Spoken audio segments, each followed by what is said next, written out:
next to some of that city's most beloved and valued leaders. Buried today were William Feehan, who was the department's first deputy commissioner, and chief of the department, Peter Gamsey.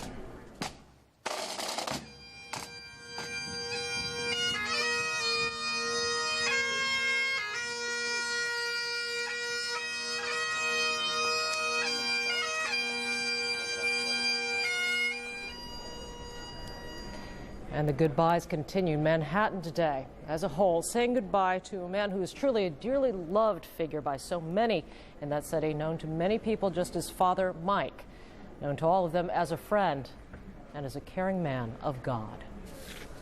From death into life,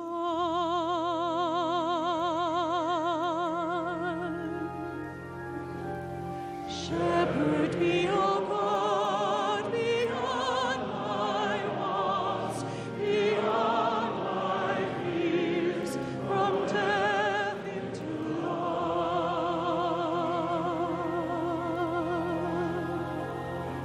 We come to bury Mike Judge's body, but not his spirit. We come to bury his mind, but not his dreams. We come to bury his voice, but not his message. We come to bury his hands, but not his good works. We come to bury his heart, but not his love. Never his love.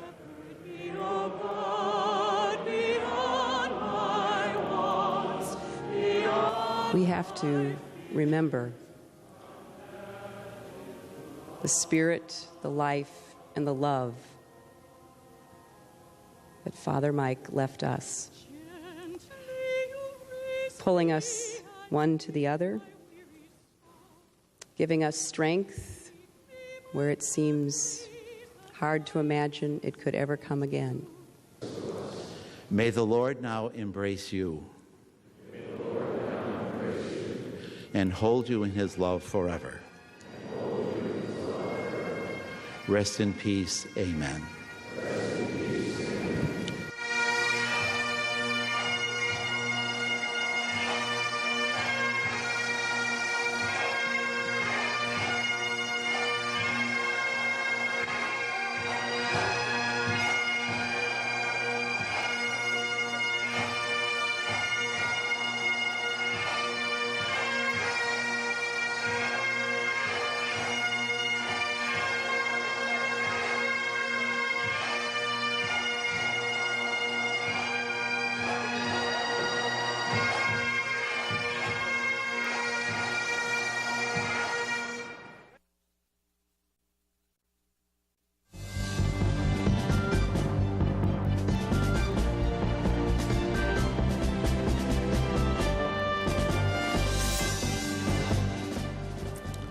Welcome back to our continuing coverage of America's new war. Let's recap the latest developments.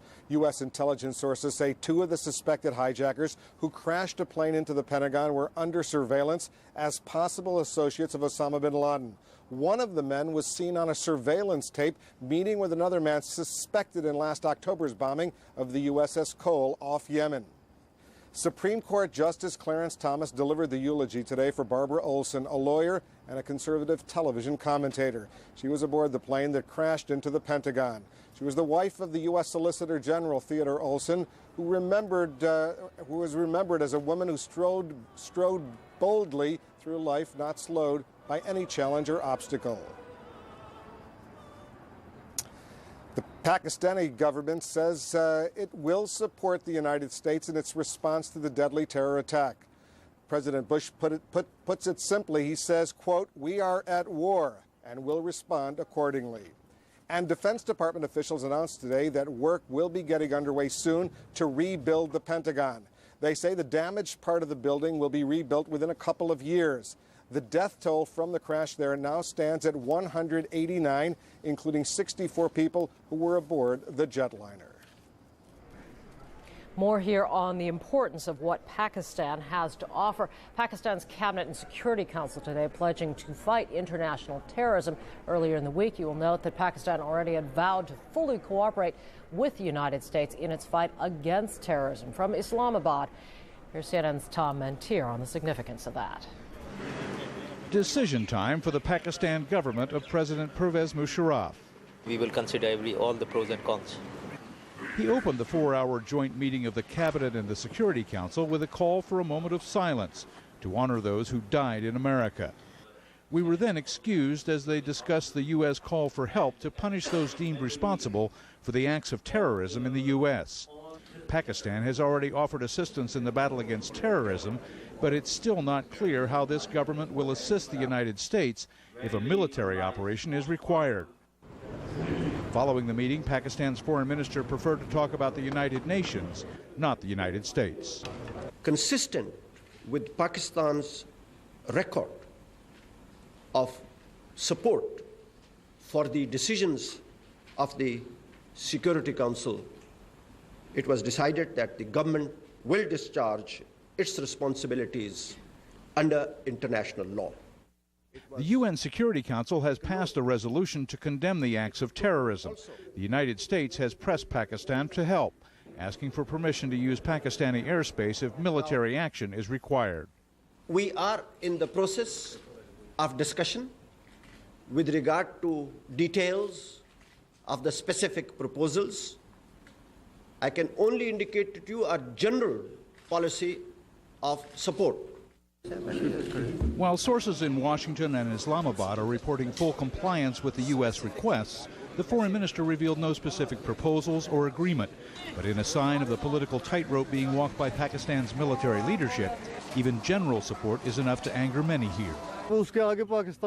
Pakistan is going to be in the front. America is putting them up front. The problems are all going to be in Pakistan. There will be violence here. That is the reality. Pakistan is playing it close to the vest, revealing little of what it plans to do to help the United States. The only clear point made by the government is that it will not participate in any military operation outside its borders. Tom Mantir, CNN, Islamabad, Pakistan. And as you just heard, a number of dynamics will come into play as the United States tries to build and maintain support from Pakistan. CNN's Andrea Koppel joins us now from the State Department with more on this minefield that U.S. diplomats will have to negotiate. How's it going, first of all, Andrea, this diplomatic minefield? Well, they seem to be walking through that minefield very well at this point, Wolf. Secretary Powell saying earlier in reference to Pakistan that he was very pleased and that he had received indications from the Pakistani government that they would get their full cooperation in whatever military response the U.S. decides it's going to take. We've been seeing a lot of this diplomatic maneuvering going on from this building here at the State Department in the last several days as the Secretary of State seeks to build this international coalition against terrorism, appealing not only to international organizations like NATO and the UN, but also to individual countries literally across the world. And this is why. If, as the U.S. suggests, Osama bin Laden was the mastermind behind Tuesday's attacks, going after him and shutting down his al-Qaeda terrorist network will require more than just a military assault on Afghanistan. That's because over the years, al-Qaeda has become an international network with cells rooted in almost every region of the world. That's why Secretary of State Colin Powell has put the world on notice. The United States needs help. I am not threatening so much as I am saying this has become a new benchmark, a new way of measuring the relationship and what we can do together in the future. Since Tuesday, Powell has had the world on speed dial, in particular reaching out to countries where the U.S. says Islamic militant groups have links to bin Laden's network. Once these people have been trained in Afghanistan, we know that they've gone to Africa, we know that they've gone to Asia, we know that they've gone back to the Middle East, and it's clear now that they've also come to the United States. People like Ahmed Rassam, the man charged with attempting to bomb the United States over the millennium. He's a member of Algeria's armed Islamic group, but was trained by bin Laden. So were members of Pakistan's Harak-ul-Mujahideen group, which hijacked an Indian jetliner to Afghanistan in December 1999. On Friday, Pakistan's president informed the U.S. his country is prepared to take specific steps to help the U.S. wage its campaign against bin Laden. And in the Arab world, Powell has asked countries like Saudi Arabia to cut off the flow of money and resources to bin Laden. For Secretary Powell, who led Allied troops to victory in the Gulf War, this war against terrorists will be fought on an entirely different battlefield. And so you have to design a campaign plan that goes after that kind of enemy. And it isn't always blunt force military, although that is certainly an option. But diplomatic sources say whatever option the U.S. chooses to take, it will need the support of the Islamic world, of many Islamic countries. Such support would send a strong message to bin Laden and to his Islamic extremist supporters around the world, Wolf, that they have nowhere to hide. Andrea, I'm wondering what kind of reaction Secretary of State Powell has been receiving from the Russian government and the Chinese government. On both fronts, very positive reactions. We know that Powell's deputy, Richard Armitage, is going to be heading to Moscow midweek next week, on Wednesday, to hold this U.S.-Russian working group on Afghanistan that's been in place for the last several years. The Russians, as you know, have their own problems in Chechnya with Islamic extremists, and the Chinese as well have their own problems with Islamic extremists in the far northwest in Xinjiang province. And so both countries want to join this war, they say, against terrorists around the world, Wolf. Andrea Koppel at the State Department, thank you very much. And we're just getting in some new video, first-time seen video from the Pentagon in the immediate aftermath of that Tuesday morning hijacked plane crash into the Pentagon. Let's take a look at this new video that we haven't seen before. It's from the Department of Defense.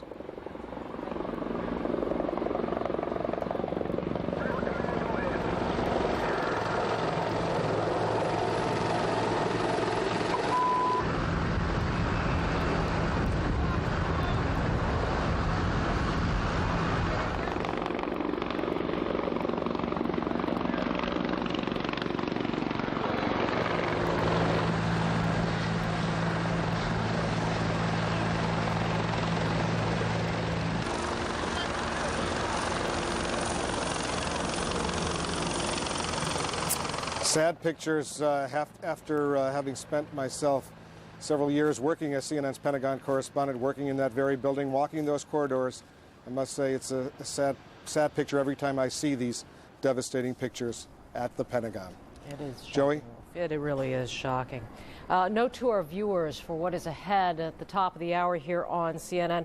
The advisor to CNN on military affairs, General Wesley Clark, the former Supreme Allied Commander for NATO, will be with us. Also with us, the former Secretary of State Lawrence Eagleburger, both men to talk about what is the next step in America's war on terrorism. Wolf? Joey and Bob Novak and Al Hunt are standing by from the normal team of Evans, Novak, Hunt, and Shields. They're standing by with a special guest. I want to go to them right now. Wolf, thank you. Welcome to Evans, Novak, Hunt, and Shields. I'm Al Hunt. Robert Novak and I will question the chairman of the House Intelligence Committee. He is Republican Congressman Porter Goss of Florida. Mr. Chairman, all over Washington on Capitol Hill, people on your committee, on the Senate committee, have been saying this is an intelligence failure on the part of the CIA, that there wasn't advance warning of this catastrophe. Was this another intelligence failure? I don't think that would be a fair characterization of what happened, but certainly we didn't have the information we needed it when we needed it. There are many elements to getting information to our leaders and in order to take the proper defenses and proper responses for these matters. There's a combination of intelligence, which operates abroad. As you know, we don't have an American intelligence system that works in this country as a protection against our constitutional rights.